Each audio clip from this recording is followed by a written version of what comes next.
It's tower defense meets Minecraft meets the future. I don't know, maybe not. I don't know why everyone thinks the future is gonna be all neon blue. You ever think about that? Like how everything you see about the future, it's either neon blue or hoverboards. Or neon blue hoverboards. It's Cubemen 2 for the Nintendo Wii U.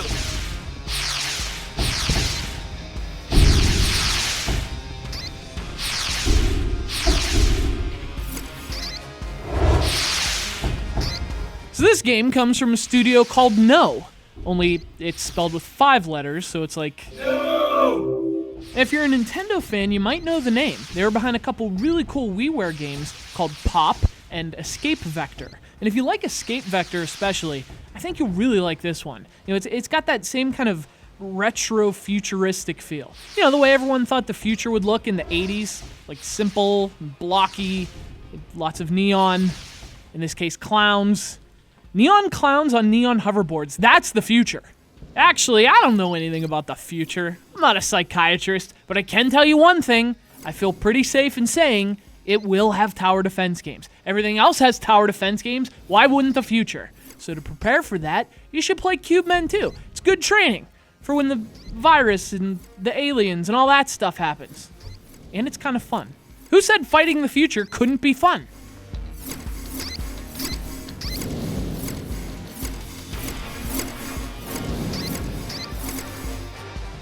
So it's tower defense, which means you know the drill. You have a tower, you must defend the tower. Enemies spawn from various enemy spawners scattered across the level. You have to strategically place your men to intercept those enemies and kill them. The formula at work here is similar to any number of tower defense games. But what makes Cubemen 2 so Cubemen 2 is the style, the levels, and the customization. I mentioned the style. It's got a look that's very similar to Escape Vector, although maybe a touch less stylish. Still looks good though, and the cool thing about Cubemen is that you can also change the look. You know, if you don't like the minimalist thing, there are several different themes you can choose from, and each one changes the look of the levels. You can change the look of your men too. Everything from robots to ninjas to zombies to clowns. Like you can have a bunch of clowns defending a medieval castle.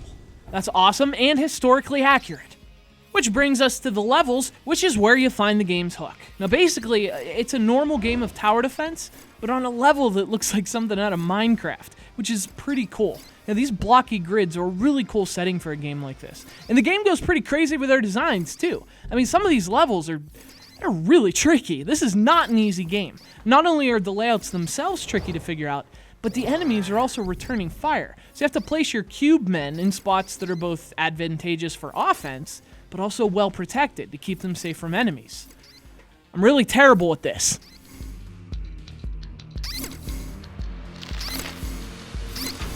Now, the game has a lot of levels included, but the real draw is probably going to be the ones designed by players, which brings us to the customization. So you can design your own levels, block by block, with the Wii U's GamePad. And although the interface is a little more complex than I'd like, using the touchscreen to create like this is just such a huge plus for Wii U games, and it really works great in Cubemen 2.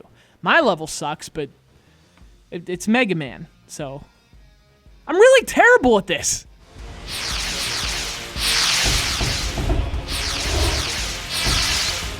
Look, Cubemen isn't the most original game, but it's not without its own identity. You know, it's got a nice style, it's got some awesome customization options, and it's just fun, you know? And it's a game that thrives on the GamePad, too.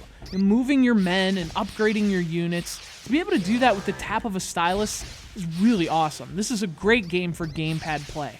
It does get a bit too complex at times, and the interface could be streamlined, but if you're looking to get creative, this game has the tools. It's Cubemen 2. Great little addition to the Wii U's eShop.